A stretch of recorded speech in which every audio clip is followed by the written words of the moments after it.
what's going on in Iraq.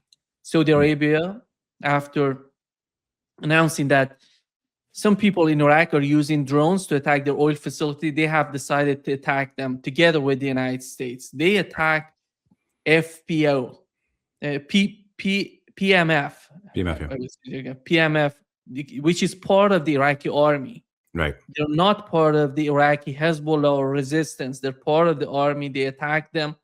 And you look at their locations, everybody would know where they are and what are the main targets when they go after this part of the Iraqi army. But looking at the way, Matt, the Saudi Arabia is somehow instead of if I put myself in the shoes of Saudi Arabia, I would say I would negotiate with these guys behind the scene instead of attacking them. With the Yemen, we've seen what has happened with the Yemen, and they didn't have any problem with Yemen. Right now, their oil facility was attacked. At least 3 of them were attacked by Yemenis, and huge damage in Saudi Arabia. And the blockade is happening in the Red Sea against them. And they didn't learn anything from that, and they attacked Iraq. And they're going to respond. They're doing the funeral today.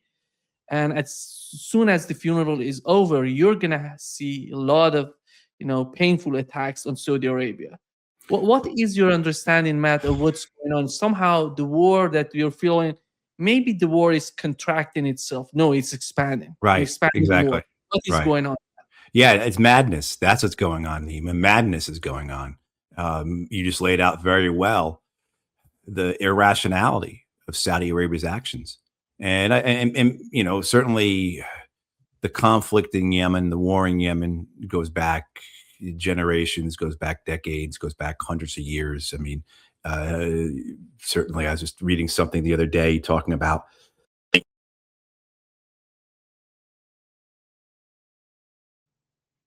this is only happening on your program. Someone is didn't happen. Hasn't happened since last week. So we'll carry forward and we'll see what happens. People last week, I for people who didn't watch last week, my microphone kept muting on its own continuously throughout Nima's program, and I haven't had a problem with it since last week. So fingers crossed. But anyway, someone if it goes doesn't again, like you and I together. Yeah, well, I didn't get your email last night. You said you sent me an email. I never got the email, so I think maybe I don't know. Nefarious forces are conspiring against us, or maybe it's just also more than likely it's more my technological incompetence that is causing problems. That's probably more like it.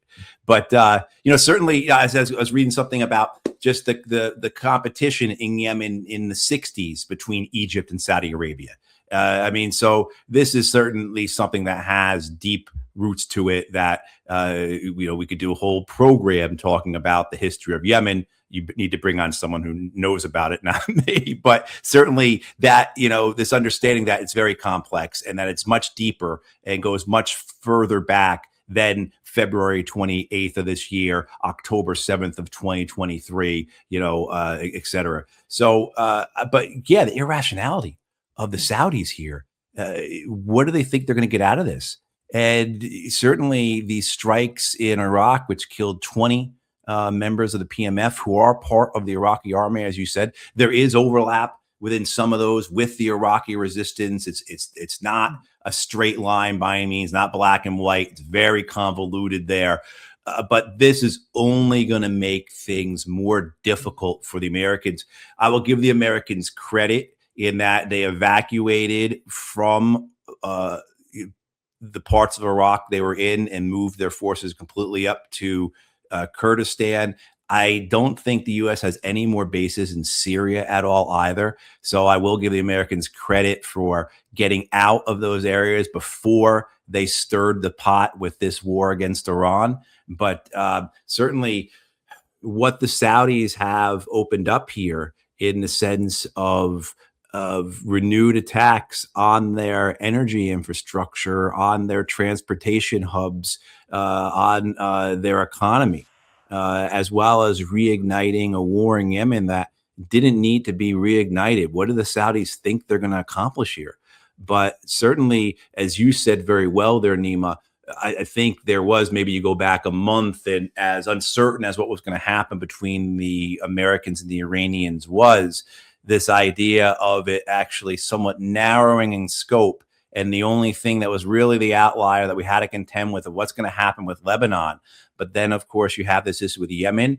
I don't believe for one instance that this is all about the Saudis being upset about that one Iranian aircraft that flew from Sana'a to Tehran and violated the Saudi air blockade. I don't think at all that this is what this is about. But, so you have this idea, though, of the war metastasizing. Right. And maybe that's not the right way to describe it, because these conflicts, again, all exist separately from one another, but are bound, of course, because the thing that unites them is the Americans. And now, of course, we have the Ukrainian attacks on ships in the Caspian Sea. A lot of commentary, even in the mainstream press, about, is this a world war? And again, what's the thing that unites all of this? It's the Americans. It's the American empire. That's the tie that runs through, that's the line that runs through all of it. But where this goes, this is something I've been thinking a lot about, Nima, is what's the resolution to all of this? How does this end? Particularly if you're dealing with the American empire as being the through line in all of it.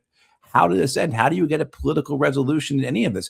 If we are well past the days of a World War II style victory, where you're going to invade and conquer the other nation and take their capital city, if that's not possible in any of these conflicts, in any of these wars, whether because you're dealing with non-state actors, you're dealing with the realities of resistance against occupation, or you're dealing with the modern warfare that exists between nation states, how does it end?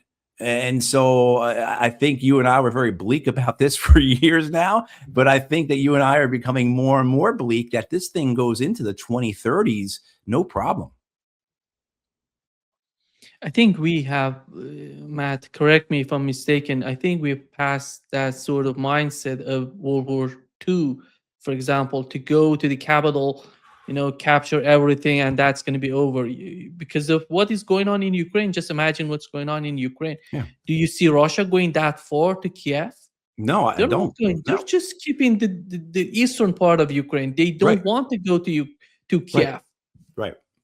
This is Russia that sacrificed 27 million people to capture, to go to Berlin.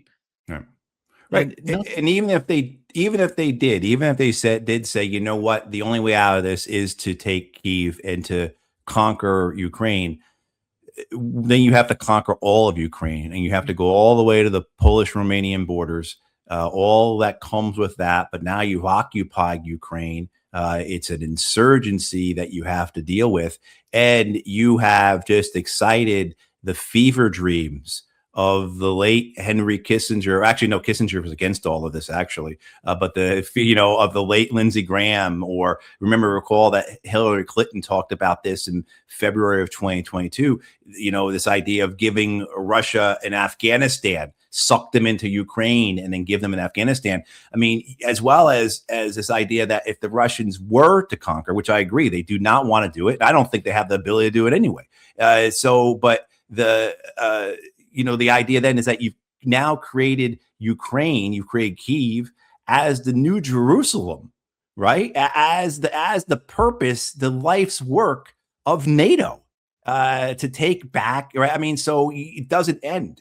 I just don't see a resolution in that. And then you expand it. We look at all these other countries and that are involved in this. And again, how does it end? Where does this actually end, in the sense of how do you make a resolution with regards to the United States and Israel in the Middle East?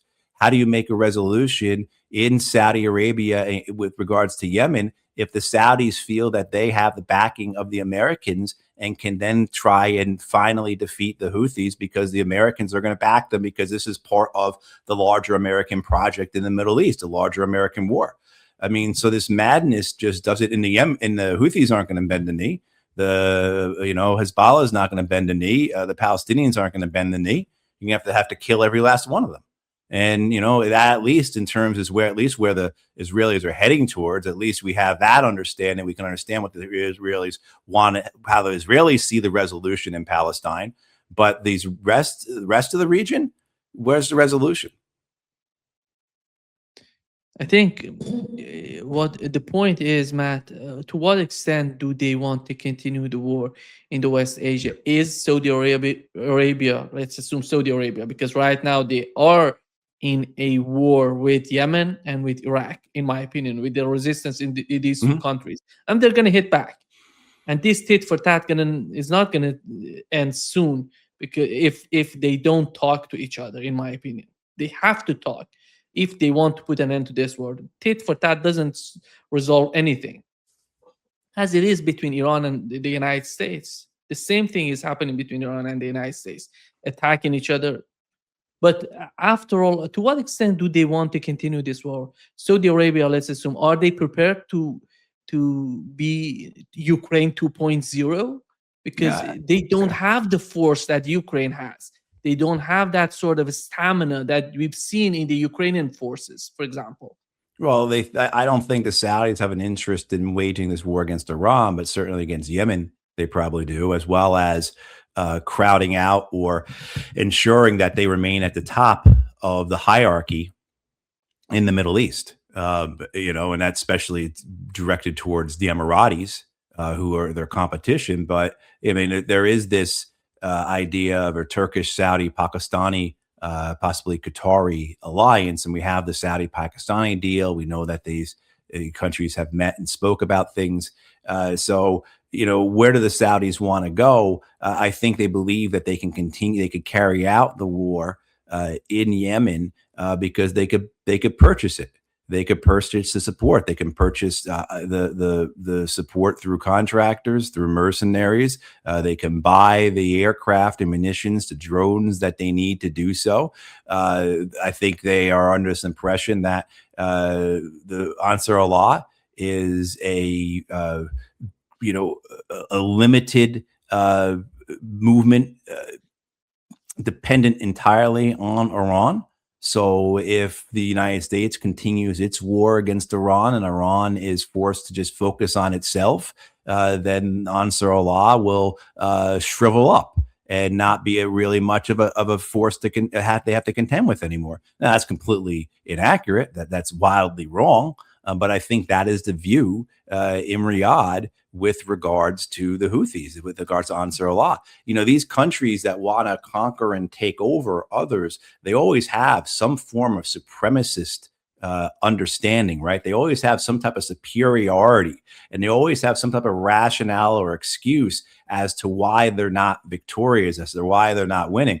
Look in Afghanistan, well, it's because of the Pakistanis. Right. If it was just we just do something about Pakistan, and we went so far as for years we had Americans, important Americans, senior Americans, influential Americans, both in politics, the military, and in media, arguing the United States should invade Pakistan. Right. Thank God.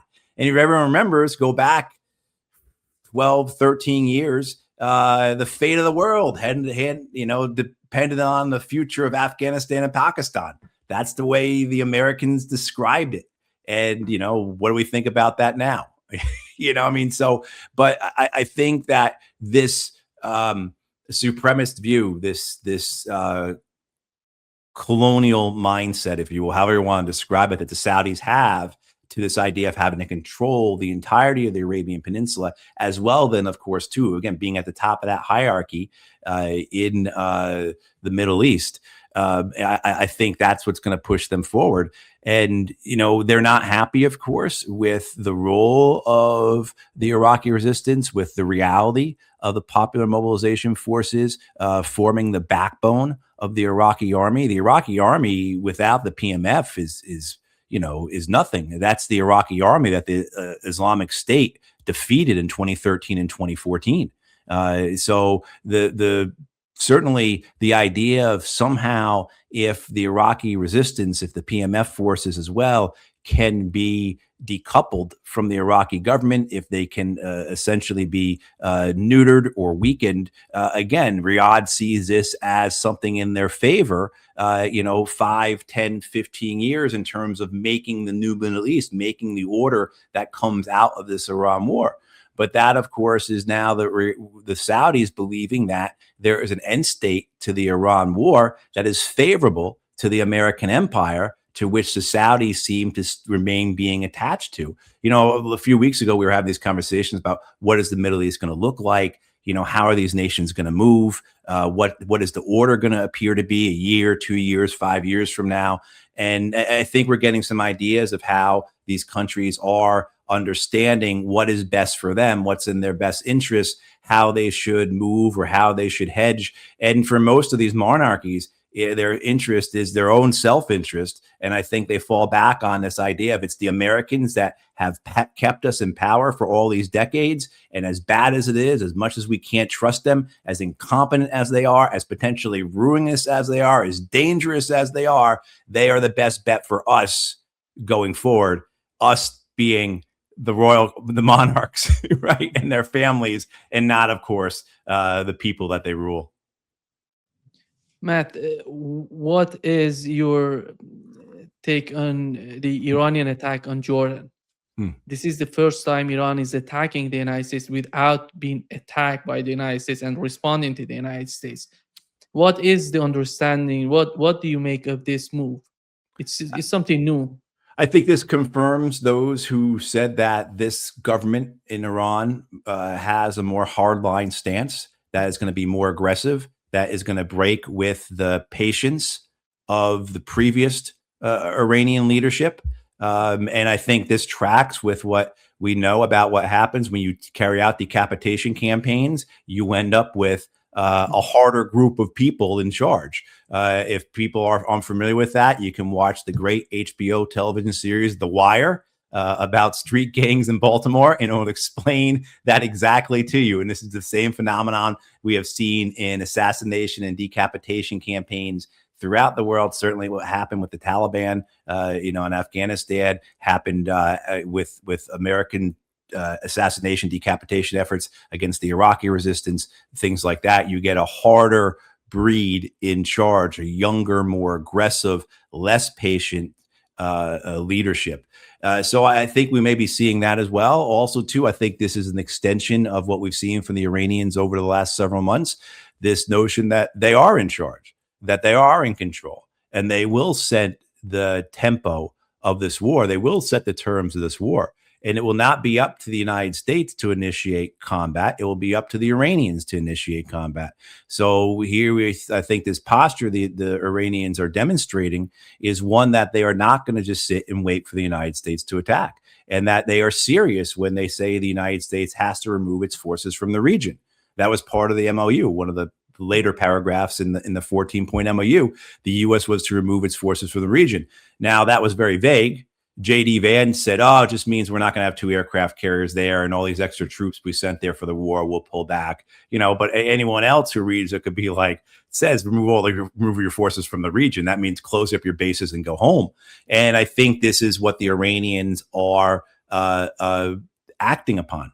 As well as we saw a very successful campaign by the Iranians in March and April to weaken Israeli, American, Arab air defenses, to force the Americans to retreat, evacuate from their bases, to push American aircraft farther west, right? Now that the aircraft are primarily based in Jordan, Israel. And now, of course, the idea that you have the Iranians have degraded the bases in Bahrain, in Qatar, the United States abandoned essentially, but in Bahrain and Kuwait, where the United States were heavily operating out of, you saw the Iranians, particularly in the 2-week combat we just came out of, heavily degrade those facilities.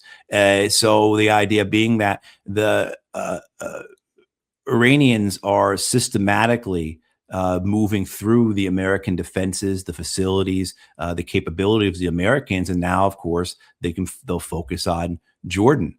It should be noted too that we didn't hear any stories about Kuwait or Bahrain sending the Iranians any money or making any type of separate agreements, as we did with the Qataris, with the Saudis, with the Emiratis. Whether those stories are true or not, I don't know. But I do find it interesting that those are the countries that were getting hammered. But those also, too, are the countries where the United States had a very heavy presence. And also, particularly for Kuwait, if the United States was serious about launching an attack on Karg Island, it seemed likely that Kuwait, because it has a heavy army presence there, American army presence there, that would be a very important staging ground for the United States if they were to launch ground assaults or raids into Iran. So I think that what we're seeing here is, the example of this less patient, more aggressive leadership in Iran, the reality that the Iranians control the tempo, that they're going to set the terms for this war. And then the third thing is that this is just part of their plan, continually hit and degrade in a systematic and deliberate manner the American defenses, and eventually all the American planes are going to end up in Israel, and then there'll be a big decision point among everybody about what's going to happen next.